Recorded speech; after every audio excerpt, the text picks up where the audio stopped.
The case of the card killer is definitely alarming. What made it even more stunning was that the evidence pointed to a single person, Carlos Torres. However, the truth was uncovered in the most unexpected way. The offender turned out to be the least likely person. I recall that this case provoked widespread terror in Spain at the time. In February, at the Barajas airport, an ace of cups was recovered on the body of Juan Carlos Martin Espacho, a young worker shot in Madrid in January 2003. While the country was still grappling with the consequences from the prestige event, a silent shadow began to stalk the streets of the capital. It wasn't a politician or an ordinary criminal. It was someone who went among the throng without drawing attention, holding a card in his pocket and a pistol in his palm. With each shot, he left a macabre mark, a card from the Spanish deck. He was quite affectionate. Every time he spotted me, he would come up and pet me. It was simply his way of being. He was quite good. There were aggressive people, conflicts, and confrontations, but given how good he was, I don't understand how this happened to him. He was a young and nice parent. Juan Francisco never bothered anybody. That day, I witnessed him feeding his kid and then heard a dull thud. I never believed that would be the last time I saw him alive.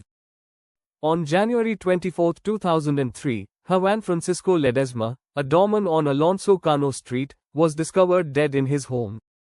He was kneeling in what appeared to be an execution setup. The .762 caliber bullet passed straight through his head. There were no traces of combat or robbery, just stillness and death. The police came at a scary scene. There were no fingerprints or witnesses, just a sense that this was not a typical crime. Weeks later, another blow arrived. On February 5, a 28-year-old street sweeper named Juan Carlos Martin Estacio was discovered dead at a bus stop in the Alameda de Osuna district. He was shot at close range using a .762 caliber pistol. This time, the attacker left one card, the ace of cups. The press exploded. Juan Carlos' crime at the bus stop in Alameda de Osuna was an execution due to the location of the shot, but it was made much more mysterious because, according to authorities, someone had knelt down by the body.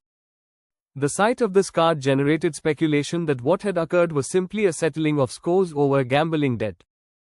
That same afternoon in Alcalá de Henares, a guy burst into Roger's tavern and shot everyone inside without saying anything. Miquel Jiménez Sanchez and Juana Dolores Euclides Lopez have died. Teresa Sanchez, the third victim, amazingly survived despite 3 bullet wounds. Teresa was able to save herself despite suffering severe injuries that would have long-term implications. But the murderer fled the bar, believing she had perished.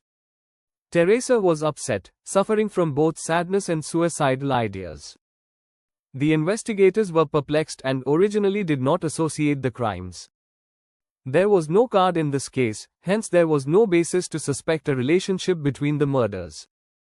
The police began to piece things together. All of the crimes were planned, with accurate shots. The most credible hypothesis was that the criminal had military training.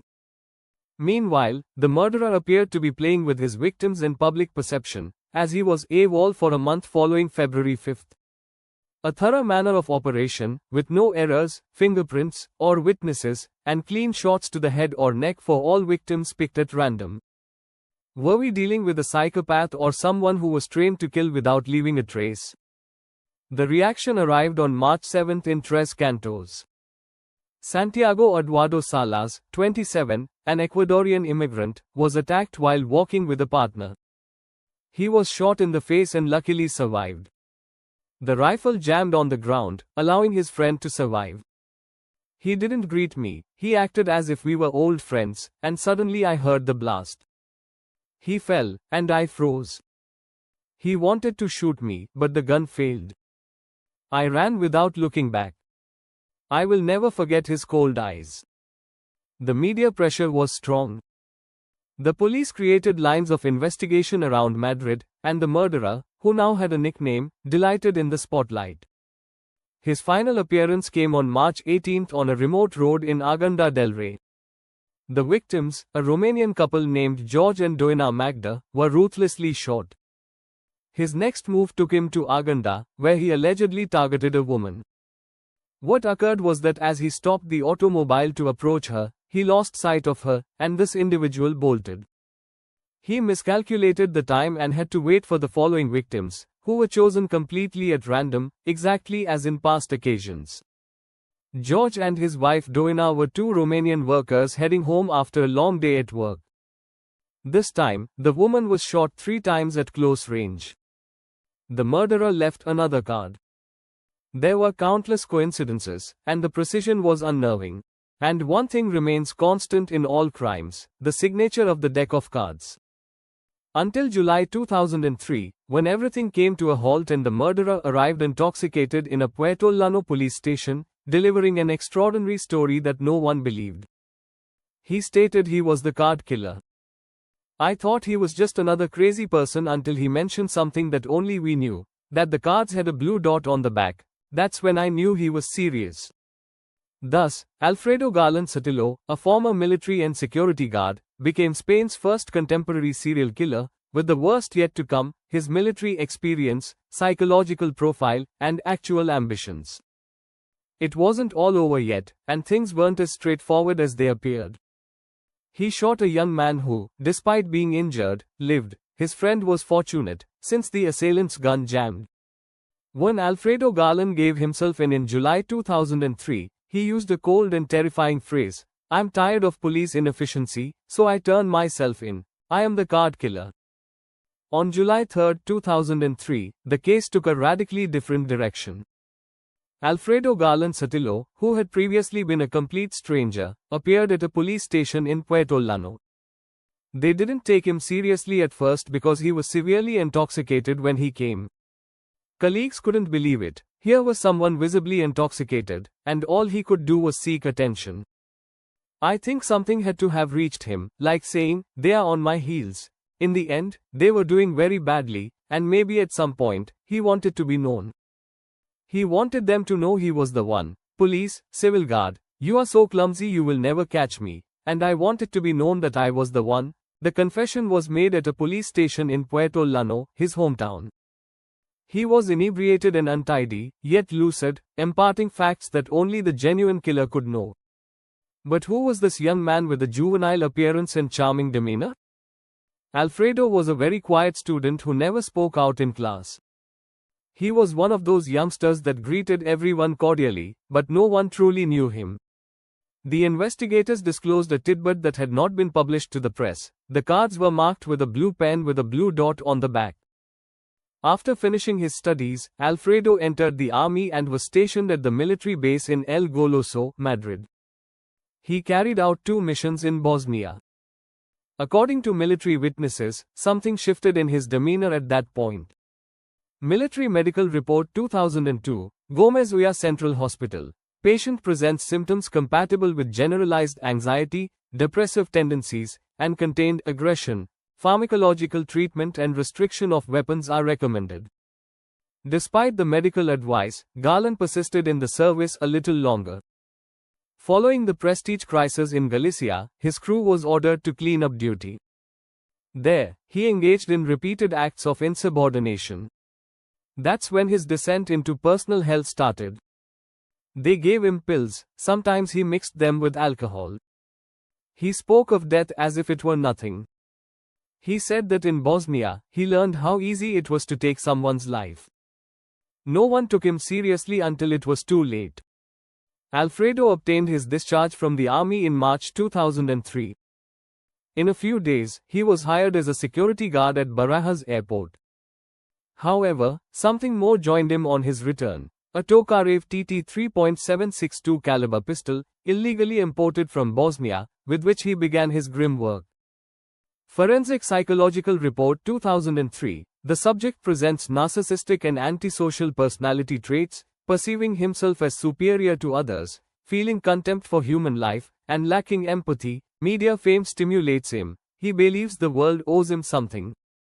The investigation began by reconstructing his route. Each crime was organized, with specific patterns: close-range gunfire to vital places, no human contact, just a card and nothing more. The most unsettling feature was his relationship with the victims. He would welcome them cordially before firing. He would walk in and say, "Good afternoon, I thought I'd come in for a drink." Then he would pull out the gun and begin the nightmare. I will never forget his face. He seemed calm, as if at peace with himself. The police related the crimes based on the caliber of the weapon, the mode of execution, and the trail of cards.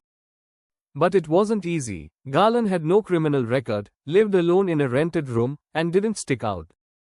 However, forensic exams uncovered extensive evidence: gunpowder residue in one of his backpacks, a notebook outlining the victim's itinerary, and cards engraved with blue dots on the back in a metal box, a detail he himself mentioned in his confession. In the end, they were doing very badly, and maybe at some point, he wanted it to be known that it was him. During the interrogations, Garland changed his account many times, blaming intimidation, threats, and even extortion by a neo-Nazi. He claimed he was not the perpetrator and simply confessed to protect his family, but the evidence was overwhelming. Gunpowder traces matching on clothing and personal things, ballistic confirmation of the weapon used, recognition by surviving witnesses, and a complete cessation of the crimes following his arrest. Details of his confession had not been made public. He was the first modern serial killer we faced in Spain. The trial was not only about his crimes but what he could represent: a common young man with no record, trained and soulless. The final piece of the jigsaw was an unexpected testimony from a psychiatrist at Gomez Ulla Hospital, where he was treated after being dismissed from the army. He had an empty gaze but was never aggressive. "I never thought he would commit the act." He described everything calmly as if he were talking about another person. Sometimes he would say he didn't remember certain things, as if he lived two lives at the same time. And maybe that was true, because behind that facade of an educated boy was one of the most unsettling faces of Spanish crime, a man who played with cards but with the rules of terror. The trial of Alfredo Garland, the alleged card murderer, began today in Madrid's provincial court, after he put a playing card next to some of his victims. The trial began in 2005 at the Provincial Court of Madrid, with strict security measures in place. In the room were the surviving victims, the deceased's relatives, and Alfredo Garland Sotillo, who sat across from them with an expressionless face. The accused displayed little emotion and had a cold, almost combative posture. He only answered once, when a witness observed how the moniker, "card killer," made him feel distinct. In addition to his earlier confession, which was corroborated by previously unreported material, the prosecution presented an undeniable body of evidence. Ballistic evidence, public testimony, and a tragic coincidence of times and locations were added. "If he stands in front of my son and pulls out a gun, showing it to my son," Garland had left a trail that he couldn't totally erase. He was charged with 6 complete killings and 3 attempted homicides. Forensic testing refuted the defense's claim of temporary mental disorder.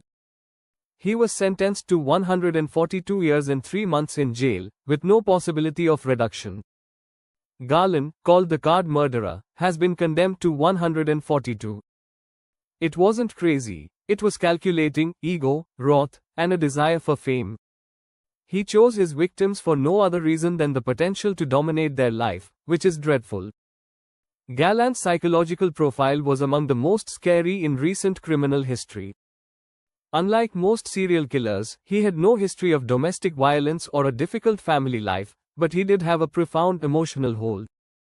We meet a youngster who was joyous and fun until, at the age of 8, what was expected to be a day of celebration, the birth of his sister, turned into a day of sadness when his mother died during childbirth. This would radically modify Alfredo's demeanor. During the trial, Garland attempted to divert attention by stating he was manipulated by a neo-Nazi and later by inner voices. He even claimed that someone else was using his gun, but neither version stood up.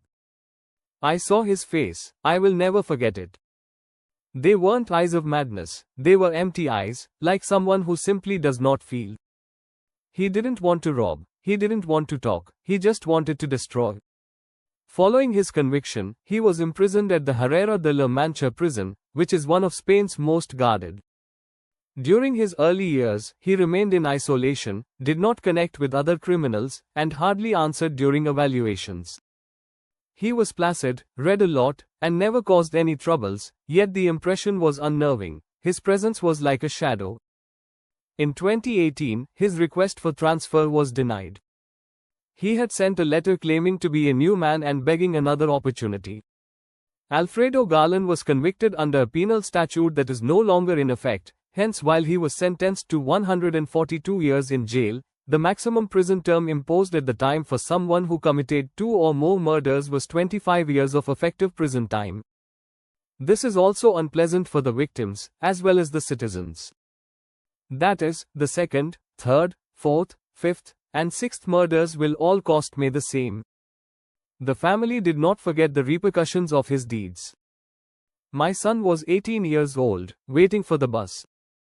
He did not steal, he did not insult, he was just there, and he took his life. How do you forgive that? Alfredo Garland is still alive, serving his sentence in a special section of the penal system. He has never demonstrated true contrition or sought for forgiveness. The cards, showing his frightening signature, are preserved in judicial custody. I don't care if you believe me anymore. It doesn't matter. This is over for me. And why did he do that? Nobody knows for sure. Some assume it was owing to his expulsion from the army and lack of recognition, while others feel he was born that way, an average man with a serene demeanor who transformed Madrid into his playing board. What is horrifying about this case is not only the quantity of victims or the killer's coldness, but the fact that no one saw it coming, a well-behaved young man with military training, no record, and the most lethal. Evil does not always roar, sometimes it meets with gentleness. If this tale had an impact on you, please subscribe to our channel, share, comment, and activate the bell, because crime always pays at Imperfect Crimes.